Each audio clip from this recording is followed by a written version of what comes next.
Mike Cooney. Thank you for taking the time out of your busy schedule to participate in this discussion on rural and ag issues. Of course, here at Montana Farmers Union, we think that's critically important.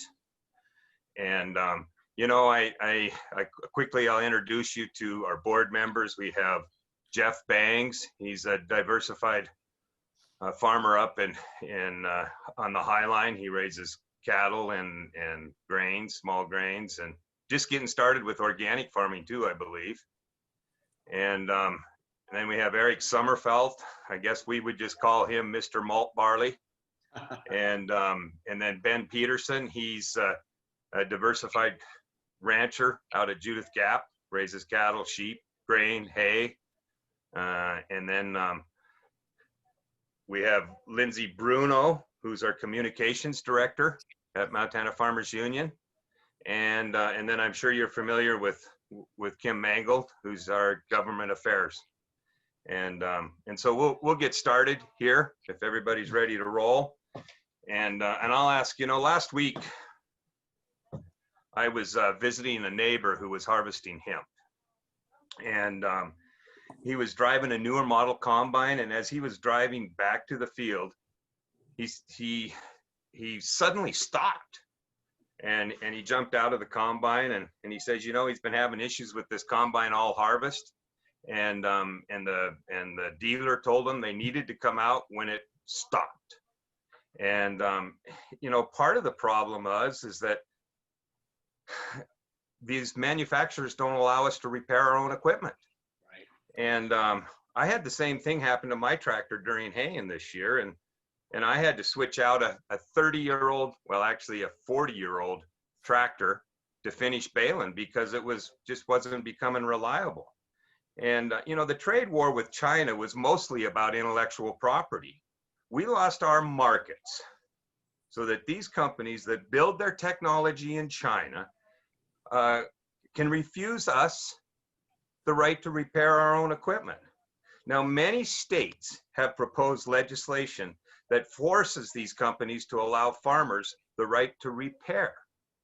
What will you do to force these companies to allow us the right to repair our own equipment? Sure.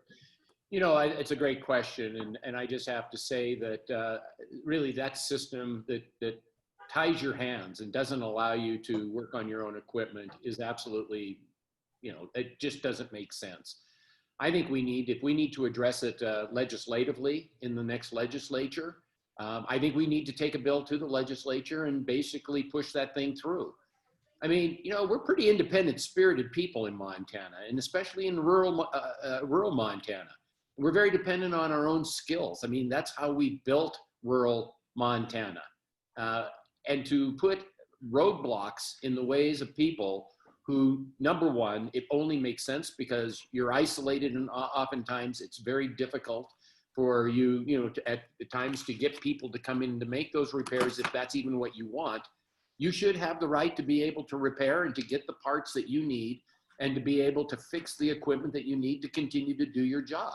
That's the way you've always done it. And when you have these crazy rules and regulations that prevent you from doing it, just makes no sense whatsoever.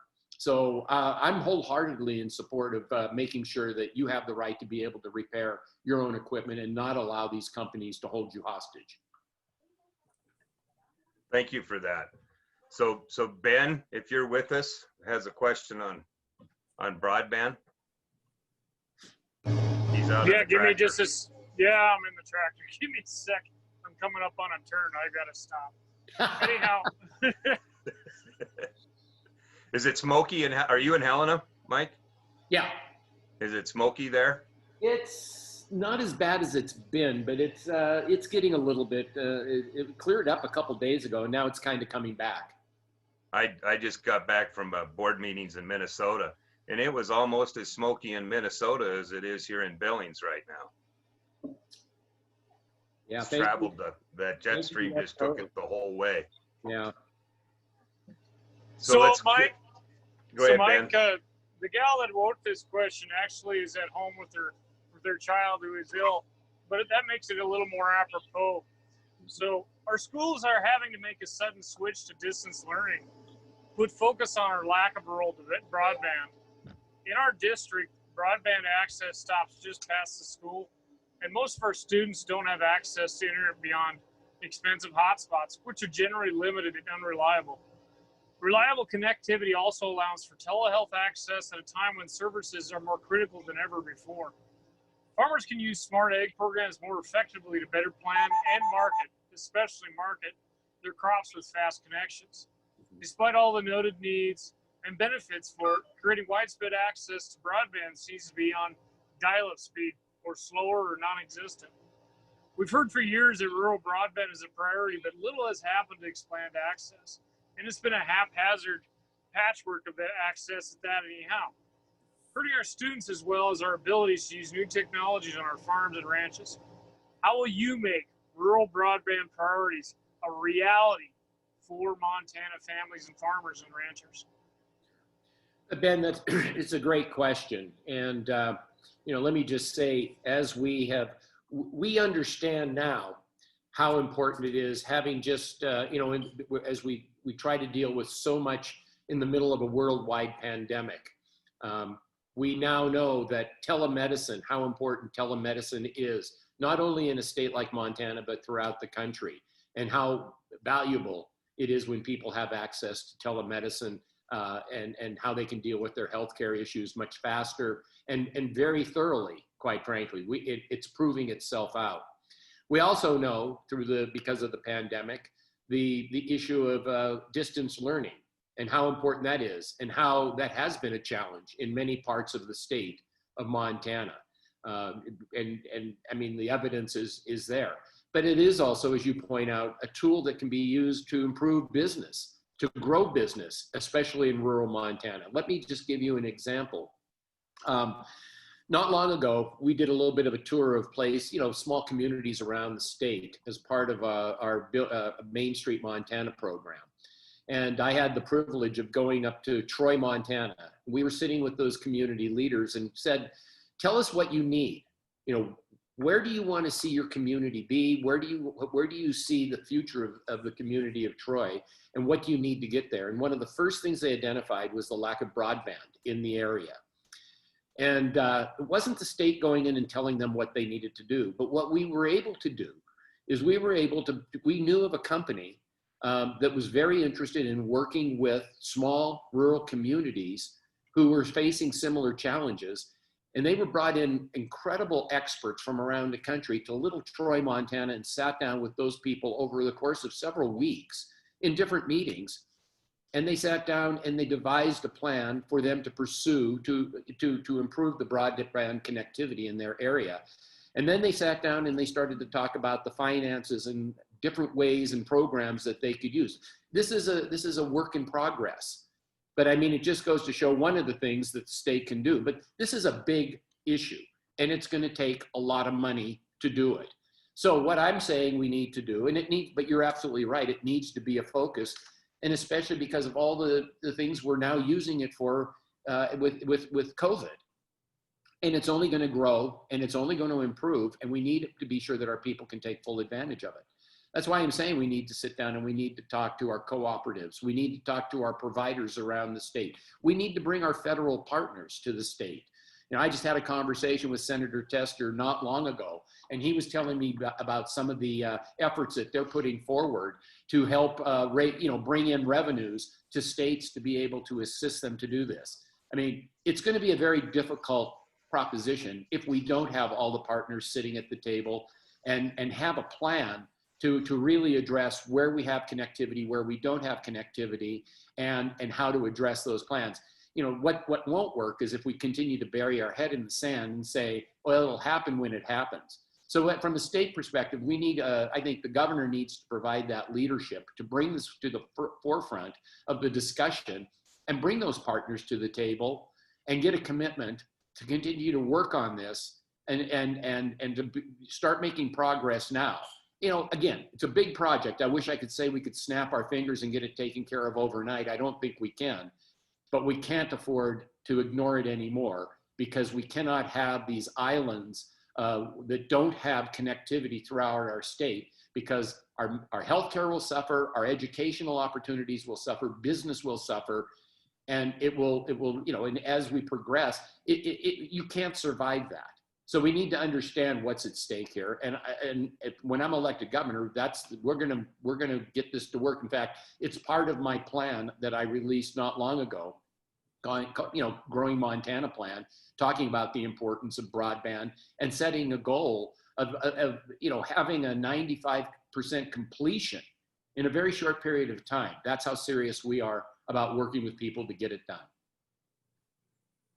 Can I follow So up the on that next- a little bit, Mike, Sure. if I could? I believe there's some issue with how broadband is classified regarding Universal Service Fund dollars. Is there anything the state can do to push for broadband to be classified as an essential service, and change maybe the way we get those projects funded? I don't, you know, that's a great question. I don't know, but let me just say that may be one of the tools we can look at when we start working on this process, because, you know, that's exactly why I keep saying we got to bring our partners together, because there are smarter people than me who know the insides and outs of those things. And certainly we have to turn over every stone in order to make this happen and to get the ball rolling. So I don't have a better answer than that, but I want to be brutally honest with you. Let's look at it. And if there is a way the state can do that, that would be a great tool for us to use to get going. Yeah, and I don't know that either. That was just I know. It sounded like you're darn good. I was going to say, we're going to get you at the table. I would put you in touch with my dad. He's on a telephone co-op board. He Sure. would know. My question for you, I guess, is, and you touched on some of this with regards to broadband, but farmer suicide rates continue to be really high all across the country. What will you do, and how will you increase access to healthcare, mental health services, et cetera, in rural communities? Both the immediate future, I think the pandemic is contributing to the suicide epidemic among farmers, adding to our isolation, cutting off avenues to maybe resolve a situation before it becomes a crisis. And, you know, also in the long term, to get mental health services to people that are quite often remote. Sure. Now, behavioral health, mental health, addiction services, all of those things are a real challenge, not only here in Montana, but throughout the United States. I mean, it's probably one of the weakest links in our healthcare system that we have. And it is especially difficult in rural Montana. And you're absolutely right. What we know that, you know, we have a suicide problem in Montana. We have one of the highest rates of suicide. Number one, we have to deal with that. But we also know that it breaks down by group. We have a high rate of suicide on our Native American reservations. We have a very high rate of suicide among our young people in this state. And we have, and with veterans as another high rate of suicide. And we know there's a high rate of suicide and mental health issues when it comes to folks in agriculture. And for exactly the same reasons. You are isolated. You have a lot of pressure on you each and every day because of the business you choose to be in. And so we have to do everything we can to improve the quality of healthcare and behavioral healthcare in the state of Montana. So I'm going to take a little bit of a broader approach to this. First of all, we need to make sure that we retain the Affordable Care Act, which is on the chopping block right now. This U.S. Supreme Court is going to hear a case which my opponent supports. He supported this case going to the Supreme Court to tear down the ACA, the Affordable Care Act. What happens when the Affordable Care Act gets taken away? Well, it not only does away with Medicaid expansion, but it takes away healthcare from a lot of other people who are able to take advantage of other programs that are part of the ACA, the market and all of that. We've all heard of that. If you're on Medicaid expansion, you have access to mental health care coverage. You have access to addiction coverage to help you with your addiction services. The first time most of these people have ever had that kind of health care coverage in their lives will disappear overnight if the Supreme Court does away with the ACA. You can't say you support Medicaid expansion and all the good things it brings, and then on the other hand, do everything you can to tear down the Affordable Care Act. You just can't do it. You can't do it. So I just wanted to call that out. So number one, we need to make sure we do everything to maintain and to strengthen the Affordable Care Act and the and Medicaid expansion. Other thing with Medicaid expansion, it has been a lifeline to our rural health system. Hospitals and clinics, all of those things that you still may live a long way from the closest one, but it is there. And in states that have not adopted Medicaid expansion, those states have already started to close down hospitals and clinics. And what does that do? It really hurts the economy in rural Montana if you don't have healthcare facilities in your area. We know that that is part of the infrastructure that businesses are looking for and people need in order to to thrive. But it also puts incredible pressure on the remaining healthcare structure in the state of Montana. Why would we want to do anything like that in the middle of a worldwide pandemic? We've already lost 165, maybe even more people in Montana to COVID, 200,000 in the United States of America. This is when we really need to be looking out after people.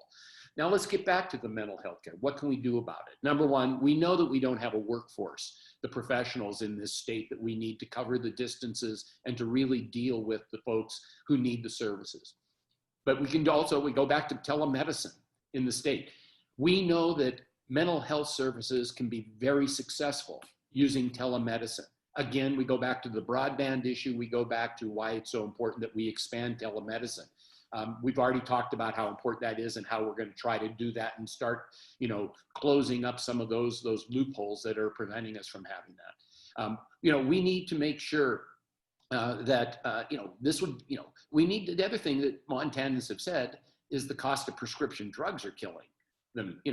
People have ongoing health matters such as, diabetes. If you need an insulin in the state of Montana, you're going to pay about $300 for a little tiny bottle of insulin. One of the things I've talked about is driving down the cost. And I can't take full credit. Of course, Mr. Schweitzer knows all about this. His brother took people up to Canada so they could buy drugs at pharmacies in Canada. And we know that the prices up there are substantially cheaper.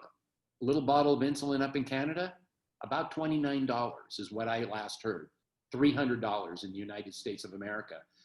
The federal administration came out not long ago with a plan that said we encourage states to look at ways to develop a plan to allow their citizens to import drugs from Canadian pharmacies.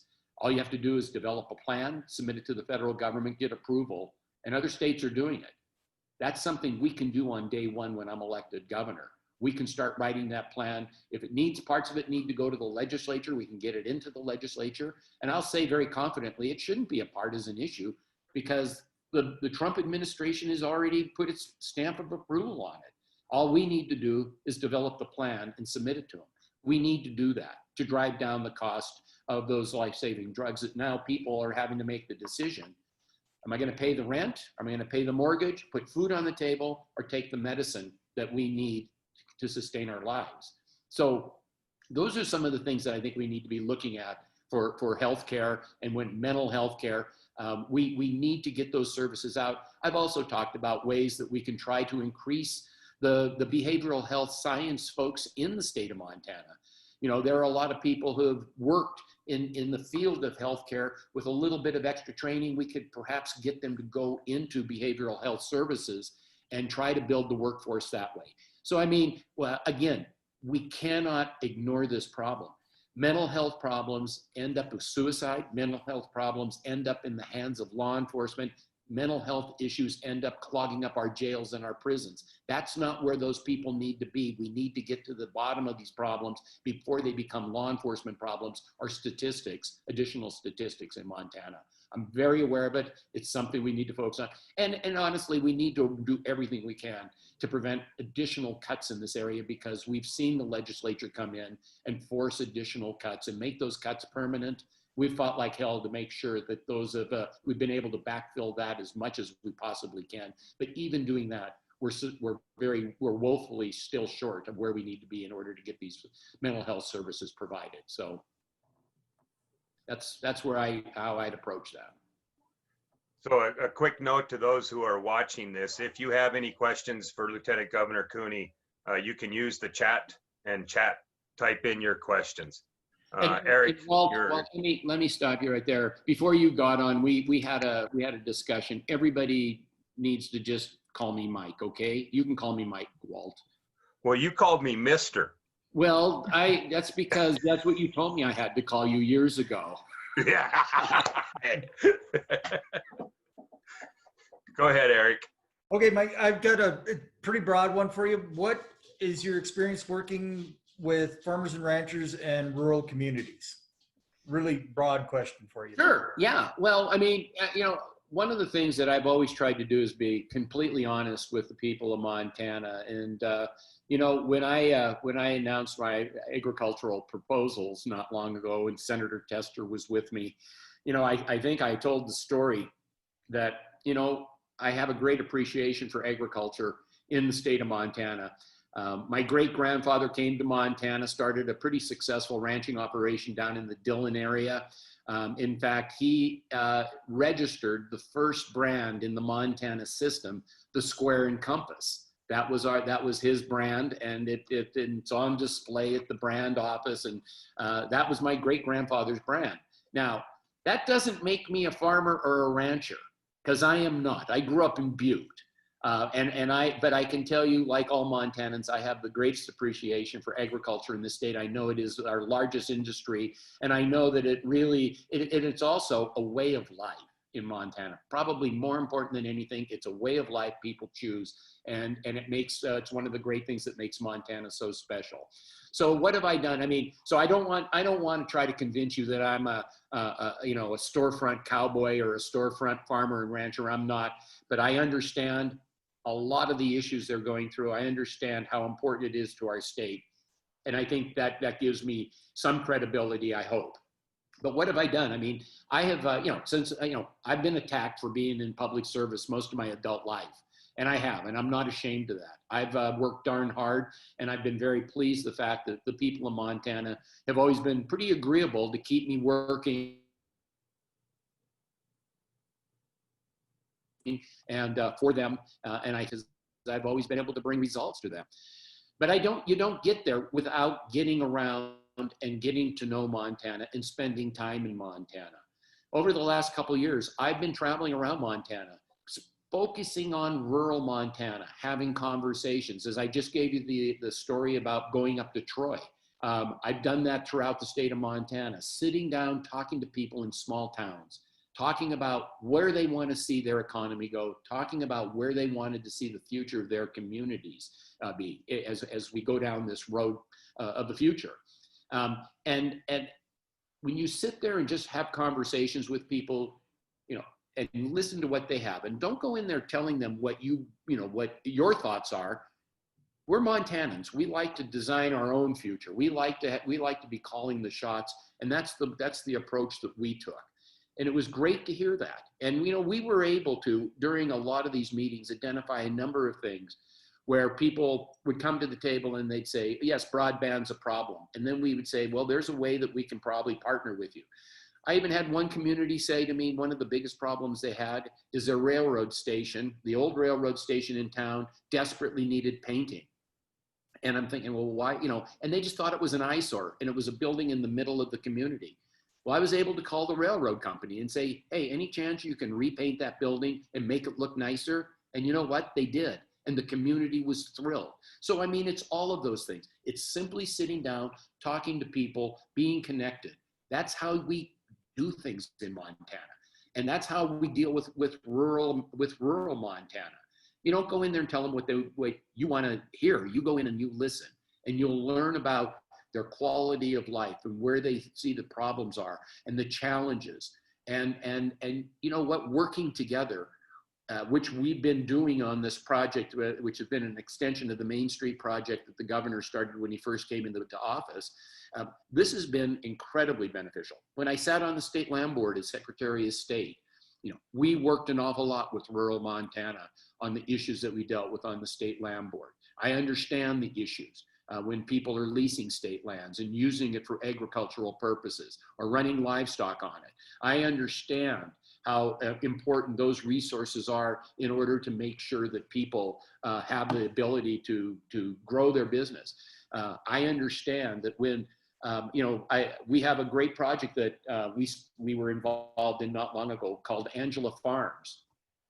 where we had the opportunity through the land banking to buy a fairly large piece of land a little bit northwest of Miles City called Angela Farms. And some people were upset about that purchase. But what we were able to do with that purchase, now 5 young farmers have additional land to grow crops on there, and they can afford it. Otherwise, they would never have been able to expand their operation had the state not made that commitment. I mean, we need to continue to look for opportunities like that in an effort to help agriculture grow and prosper, and to continue families to, for families to be able to continue the operations. I mean, that's what you all want. You want to have a good living, you want to raise your family, and you want to pass your operations on to your to family members for generations to come. That's the way we've always done it. We as a state need to be prepared to work with Montana agriculture to remove the barriers and to work with them so that they can accomplish that and lead good lives in Montana. And even better than that, to continue to produce the incredible products that we produce in Montana, which are world renowned. And for you to be able to actually make a living producing those instead of being a slave to a market that's very unfair. So we have a lot of work to be done. I understand how important it is. And I've approached this from a fairly broad perspective. If you have any questions to nail it down, I'd be happy to talk about them. But as hopefully I'm demonstrating that I'm a little bit, I have some passion about this because it's who we are as Montanans. So you're up, Ben. I'm getting there. It's fun with the tractor. So in challenging times, farming families have often turned to cooperative solutions to solve problems. With the pandemic, it has increased the importance to support farmers and ranchers as they look to work together in cooperative models for food processing, distribution, and other market supply needs. New product and market potentials such as hemp products are emerging in Montana. Meat producers are discussing how they can organize cooperatives to meet their processing needs. Will you support USDA rural development and expanding cooperative development opportunities? What new capital opportunities might be launched to move new value-added ventures forward that are organized as a cooperative?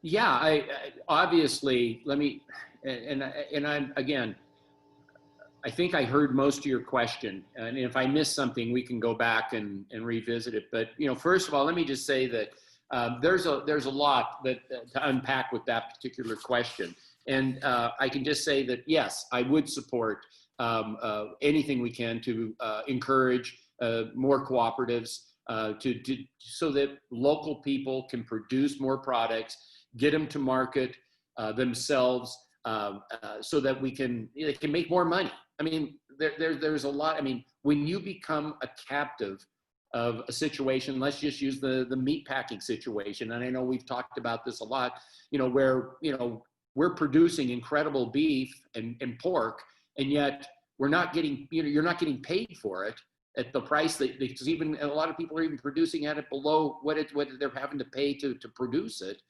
And yet we're not seeing at the grocery store, the prices come down 30% increases at the meat packing, and our producers aren't reaping any of those benefits. So the more we can do locally and to produce our products locally and to market those products locally and add value to those products locally, whatever model we need to use, what steps we need to take, I'm absolutely in favor of that.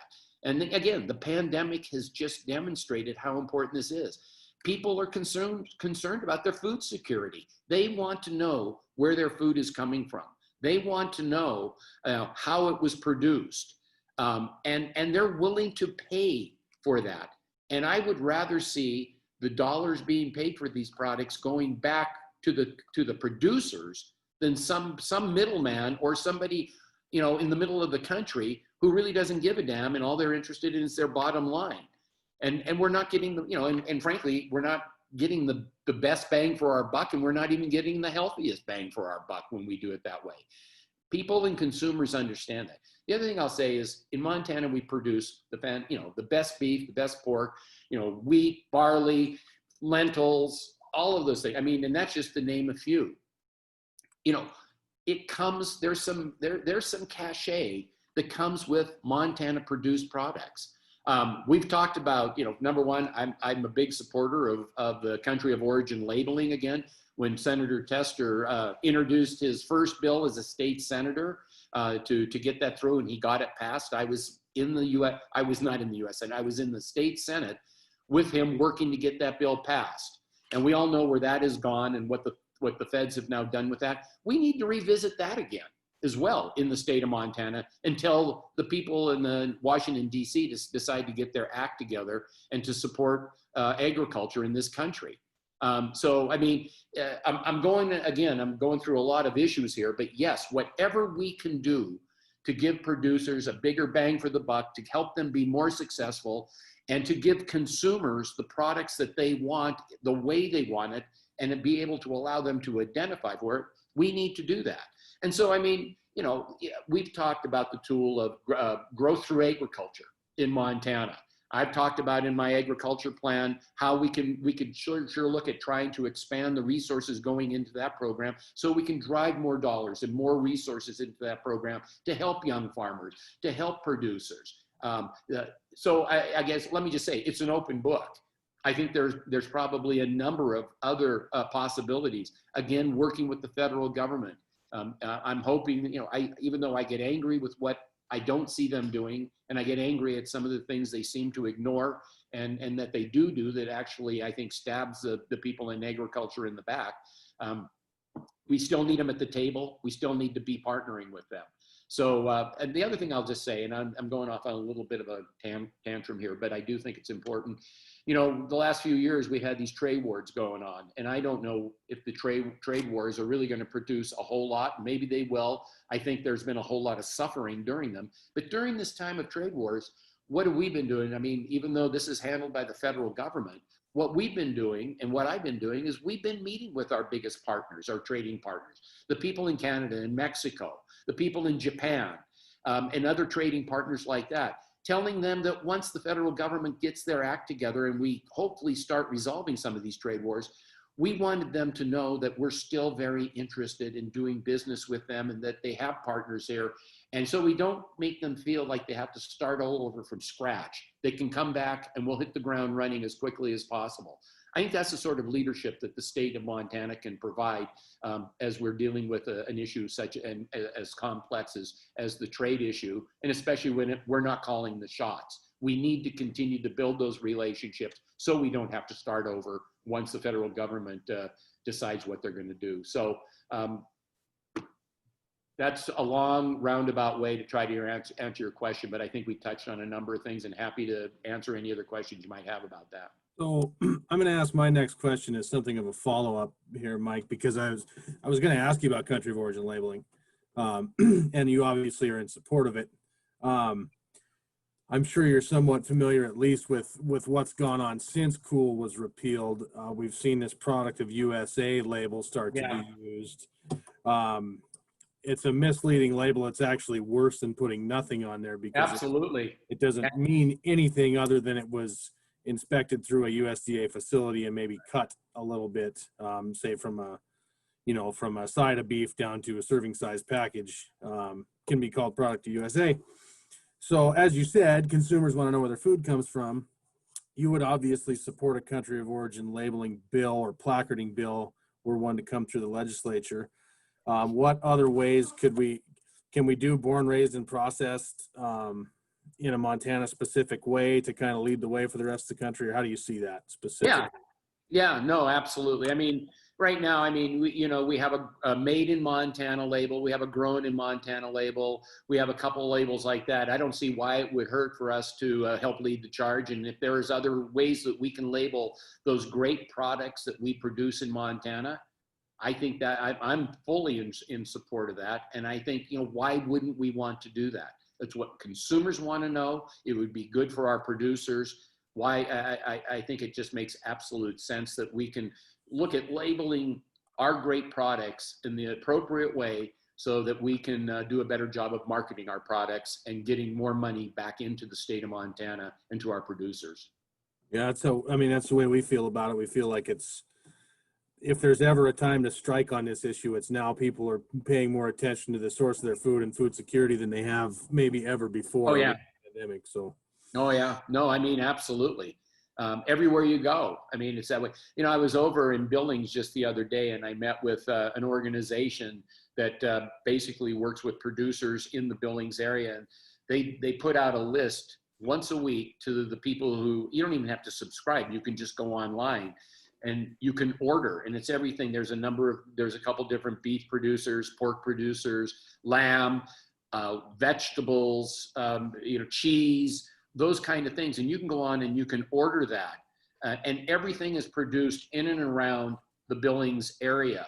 And then they come in and they do a delivery in a couple centralized locations in Billings, and people just go and they pick it up because everything's bought and paid for at the time of you order it. And then you just pick it up. I think every Thursday they do this. This thing is growing by leaps and bounds. And these producers are saying, this has helped us so much to get through COVID. And they are developing a new model for how they can operate their business. And it is thrown, it's been a great experiment, and it's almost getting too big. So I really do think that there's some, you're absolutely right. People want to know where their food's coming from, food security. And we saw during the pandemic at a time, it was hard to find certain products in the grocery store. That scared people. Now they want to take greater control of how they get their food and where they get their food. And we need to give them that option. And that's going to be better for the producers of Montana. Absolutely. thank you. You bet. So I see that we had some new people join. I just want to make sure you know that you can chat in any questions you have for Mike. Go ahead, Ben. Okay, just a sec here again. All right, solid research and education can help producers make effective farming decisions that can incorporate good conservation and profitability. Producers would like to participate in the biofuels industries that have a strong foothold in other states. Agriculture could play a large role in mitigating climate change by implementing practices that reduce current emissions, and capture greenhouse gases. Many Montana producers are making improvements to farming practices that improve our climate. Our one essential topic that needs to be part of this plan is finding ways to improve soil health and sustainable energy projects in this state.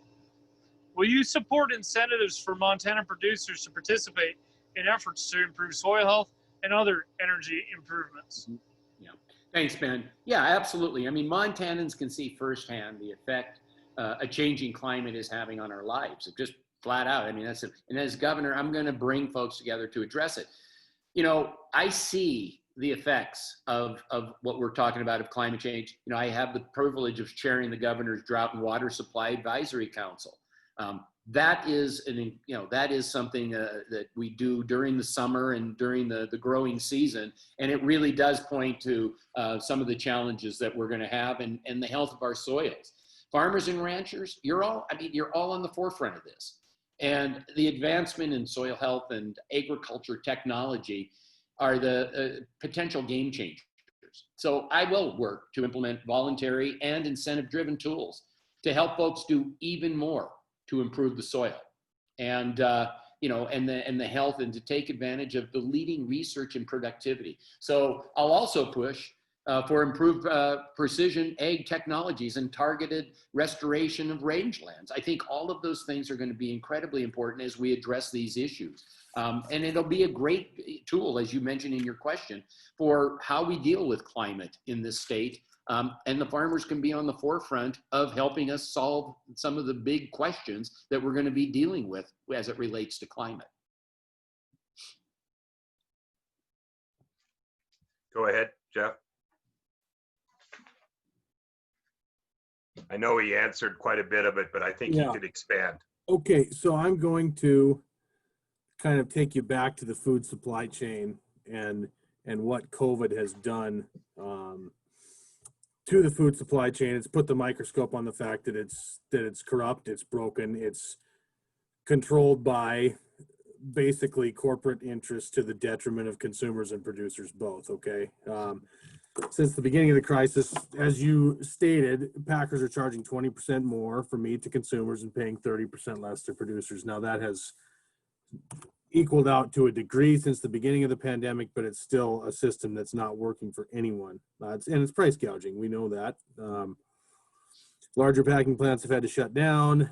South Dakota, Iowa all had plants shut down due to COVID outbreaks. The early federal trade assistance funds were channeled. You know, JBS got obscene amounts of money in that early trade assistance. How specifically are we going to bring meat processing back to Montana, whether it's custom butchers, whether it's inspected facilities, et cetera? I know you, like I say, you've touched on some of this, but specific to meat processing, what can the state do to support expanded business in that area, whether it's meat markets, small processors for hemp, for grains, bakeries using Montana products, et cetera? How do you see that? No, I mean, it's a great question, and consolidation in the egg sector has been one of the primary threats to family production and agriculture in our state. You know, and as you said, the fire at the processing plant in Kansas and the COVID situation that we've seen in the meat packing plants that we currently have really do, you know, mess with the system that we have. And when we talk about food security, it is not lending itself to food security. It's only lending itself to the chaos that we're all experiencing. And so we really need to do everything we can to take back agency in our meat supply chain. Just that simple. You know, and I'm going to do all I can to continue to support the development of local and regional processing facilities in the state. I'm going to do all I can to make sure that we continue our educational opportunities to train the workforce that needs to be there. I mean, some people have said, look, if we even expand the process, the meat processing in Montana, we're still having a hard time finding the skilled workers to go in and to take care of that. So, you know, I know we're looking at programs in Miles City, and I've heard, you know, Northern's looking at it, and I know some other colleges and two-year colleges may be looking at that. We need to encourage that because we know it's going to be there. There's a lot of businesses in Montana saying the largest challenge you have is finding the people they need to fill the jobs. So we know there's good paying jobs. There's needed jobs out there in the meat packing business. It's exactly it's in the same boat. So we're also, the other thing I think we need to do is we need to make sure that we're pushing our federal delegation. And I talked to Senator Tester about this again just the other day, to allow for our state inspected meat facilities to be able to be, basically they're USDA certified. They need to be dealt with as USDA certified so that we can market our products across state lines. You know, during the COVID situation, again, this has been very much highlighted, but you know, we've added additional dollars from the CARES Act to go specifically to the meat packing packing situation in Montana, because we know we have a lot of small operations. We know that they could increase their business if they had the opportunity and some capital to do it. We're helping them with some of that capital, but we also know that it's a bigger problem than just that. We need to encourage and do everything we can to bring back this business to the state of Montana, so not only Montanans can be assured of the products they're getting and the good Montana products that they're getting, but we also need to make sure that we're doing everything to increase that business so that producers can keep more of the money that they deserve.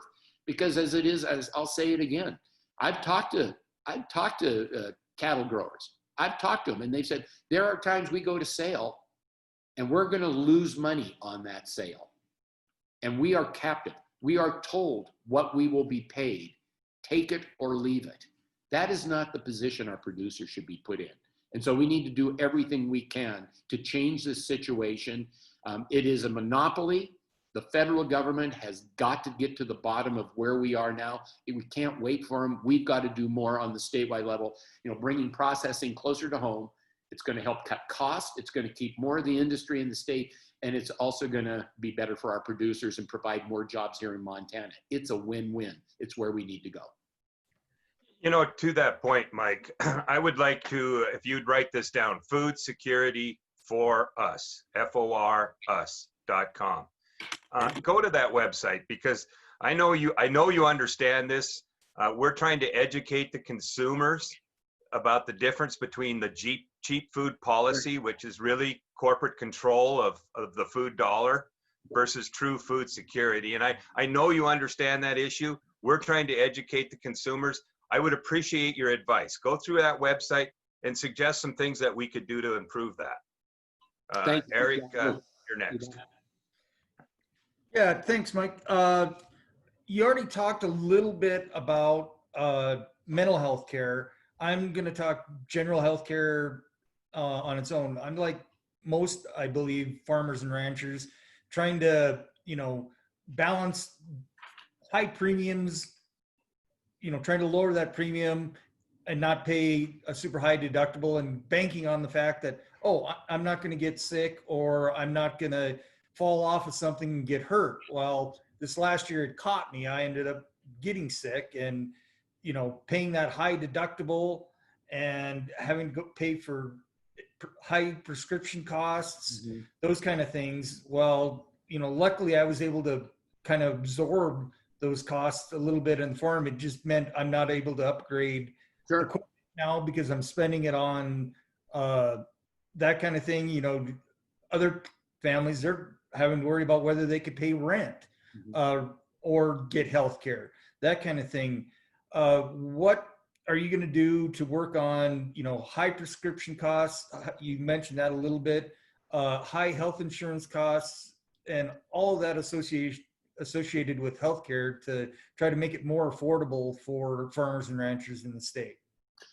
Well, again, Eric, thank you. And I totally understand. And what you in agriculture are experiencing is not unlike a lot of people in Montana, throughout Montana, are experiencing it.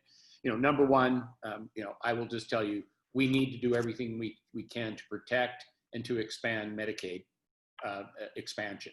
I mean, and I don't know how many people in agriculture are able to take advantage of that, but I'm assuming there's some. I know our Native American population, it's very important to them. And I just think that number one, I'll just tell you, the ACA, the Affordable Care Act, is going to be before the United States Supreme Court on I think the 10th of November, which is just down the road.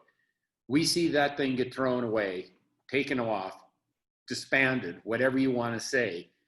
You think we have problems now, you just wait and see what happens literally overnight with that Supreme Court ruling that will do away with the ACA, throwing all these people in Montana off healthcare. It's going to be a totally different discussion, and there's not going to be any real easy answers. And I will tell you, we will see more pressure put on our healthcare structure in the state of Montana than we've ever seen. It'll be a total disaster. So that's where I'm focusing my attention right now, is doing everything we can to make sure that we can maintain the ACA, maintain the Medicaid expansion. We also, like as I mentioned, and the other thing is, if the ACA is done away with, excuse me, if it's done away with, there's no replacement plan. So I won't be able to tell you what we can do or what we can't do. One of the things I talked about yesterday that we will do, if that happens, is we'll do everything we can to codify some of the major pieces of the ACA, like trying to just say, okay, if you have to buy health insurance, we'll see if we can codify saying, if you have a pre-existing condition, you cannot be turned away. Because right now, if you have a pre-existing condition, you can be turned away. If you've had COVID, and I don't know how many people in the United States, 5-6 million people have had COVID, that is now a pre-existing condition. How are those people going to get health care? So, I mean, this is going to be a huge challenge. So I'll continue to do everything I can to fight like heck, because we know this is probably one of the number one issues facing every family in Montana. And there's no easy answers to it. It's going to take a lot of time, and the federal government is just dropping the ball on it. And that's where the answer really has to come from. But we'll continue to do what we can to make sure that we're providing the protections for people. As I talked about, the prescription drugs, I talked about, the plan I have for allowing you to do business with pharmacies in Canada, to bring down cheaper prescriptions legally, which right now you can't do that, but we'll get there. I also think we need to look at what other states have done by looking at inserting caps on certain prescription drugs, which, you know, again, like insulin and other drugs like that, that we've seen the price of those continue to just go skyrocketing. Other states have passed laws that have said you cannot charge any more than this amount for this type of prescription. We need to look at that. Other states have done it, and I think it's something that we need to look at. So again, healthcare, we're on the cusp right now of either healthcare moving forward in a positive fashion or healthcare totally being destroyed with a single court ruling. And I'm terribly scared about what's going to happen and what it's going to do. Again, we lose healthcare as we currently have it in Montana. Rural Montana will be the first one that feels the pain. Rural health system will feel the pain, and the entire system in Montana will be put at risk. So I don't mean to paint such a gloomy picture about it, but there's no easy answer. And if the federal government backs away from their commitment on dealing with healthcare, I mean, I wish I could tell you this is what we will do, but I'll continue to fight like hell to protect what we have. I'll continue to fight like hell to keep at least some of the most, you know, the popular provisions of the ACA that people need so they can at least try to get health care, depending on the conditions that they have and they're not prevented from getting health care. Those are the sorts of things that I think we'll be looking at, but that's not the answer to the issue. The answer is going to have to come from the federal government. We'll continue to push the federal government on this in order to try to get a reasonable answer. But this is a disaster just waiting to happen. Thanks. Yeah, I'm worried about that ruling because I now have a permanent pre-existing condition that's gonna, you know, if this goes away, it's gonna be, I don't know how I'm gonna afford insurance. You may not even be able to find insurance to cover you. I just tell you that right now. We were in a position at one point, and this was a few years ago in my life. My wife, a doctor wrote that she had a small case of asthma. Well, she's never had asthma in her life, but that was in her record. And when I ended up needing to go to the insurance market to try to find some insurance to cover my family, I could get insurance for myself, for my two boys. I couldn't get for my wife because her pre-existing condition was a slight case of asthma, which she had never technically been diagnosed with. She didn't have an inhaler, any of that. We don't even know how it got on her record. And yet I was told by the insurance company, we'll cover you, but we won't cover your wife. She needs to go to the high risk pool. Well, that was ridiculous. So, I mean, that's what a lot of Montanans face right now. But even that could be changed with this court ruling. Yeah, definitely. Okay, I'm gonna pivot a little bit here and ask you, public ag research has been limited and it's struggled for funding both at the state and federal level. As producers and conservations here in Montana, Montana farmers and ranchers are concerned about the amount of effort that is dedicated to research in this state. We're seeing demand for information on, you know, soils, conservation, organic production, biofuels, energy efficiency, as long as the traditional, you know, newer varieties and those kinds of things. Do you support continued funding for these vital ag programs? Yes, I do.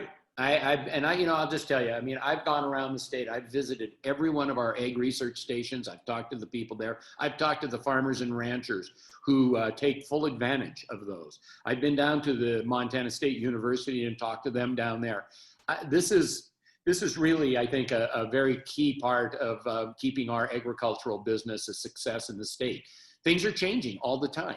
And we need to make sure that our folks in agriculture have the advantage of being able to keep up with those changes. Ag research is a key to that. I know it's been a political football in the past, but I mean, I've been very pleased that we've been able to I think, do a little bit more with ag research. You know, in the last infrastructure bill, I believe it was the infrastructure bill, which we broke the log jam on infrastructure, but we had money in there that we fought long and hard to, as we went out to each one of the ag stations, asked them what it is they needed money for, And it was interesting. They had some different needs, but they all identified things. We were able to get money and funding for that, for those projects in the last legislative session. So now that we've broken the 10-year logjam on infrastructure in the state, I'm hoping we can continue that going, and we can continue to keep agricultural research as a part of that. And if there are other ways that we need to look at supporting it, I'm more than open to those ideas. Again, we need to look for ways to continue to support agriculture in this state, to continue to let it grow and to continue to be successful, and to keep up with the trends that will keep them successful. And so I absolutely agree with the premise that agricultural research is a part of that. And we need to be, you know, standing in line right there, supporting it, and making sure they're doing the job and keeping you guys in business and helping you be successful. Yeah. Okay, I know you've touched on some of this. We've kind of been through, you know, down a lot of avenues here. So we've touched on a lot of different things that we had contained in these questions. But I'd like to ask you about trade and marketing a little bit. We have so few buyers anymore to even call when we want to sell a commodity. Trade wars have alienated our customers. They've taken us out of markets that our checkoff dollars have spent years building. The U.S. government has shown no interest in investigating or regulating anti-competitive actions on behalf of, you talked about the meat packers, but the grain buyers behave in much the same way a lot of times. You know, we don't have a commodity loan rate that's effective in creating any sort of competition in the market. It's really not an entity anymore. I realize a lot of these things are federal in nature, contained in the Farm Bill, et cetera, but I kind of view the governor's chair sometimes as a bully pulpit, as a bullhorn that you can use to help lean and put pressure on our federal officials. So how do you see your role in facilitating markets for us and in encouraging perhaps some drilling into these unfair practices on behalf of these large multinationals? And I'll be quiet and let you answer. Sure. Oh, I think you hit the nail on the head. That's exactly what the governor's office can do. You know, I don't want to pretend that it's the most powerful office in the world, but governors, when they speak, people listen. We can get, we develop good relationships, like I said, with our trading partners. One of the things we've tried to do is to continue to build those, even though I think, and I'll just be, the federal government continues to screw this up particularly. And we've tried to make sure that at least our trading partners understood that we can't control what the federal government's doing, but you need to know that we're still interested. We want to do business with you. We've been good. We've had a good relationship. We don't want to lose that. And we've continued to do that so that when they finally get their act together in Washington, we'll be able to pick up the ball and hopefully get running very, very quickly. And I think that's really important.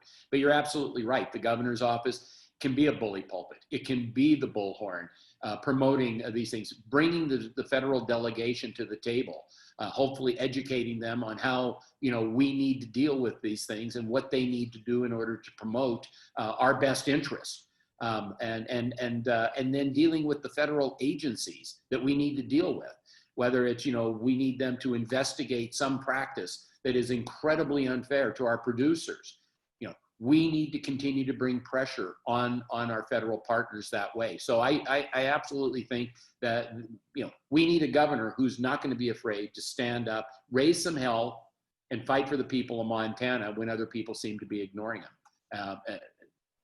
That's how I view the office. And I've always said that is, the governor's office can bring people to the table. The governor's office can get people of diverse backgrounds, of different backgrounds, of Republicans, Democrats to the table, because you're the governor and you need to be able to use that authority in order to promote the best interest of the people of Montana and get people talking, get people looking, get people investigating, and take care of the problems at hand. And so that is like on the checklist of the to-dos for governors in the country. Thank you. You bet. So we should be wrapping up here.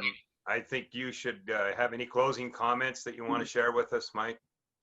I really appreciate the opportunity to have this conversation. I'm not one of those people. You're not going to see me on a television commercial standing out in the field and pretending I'm something I'm not.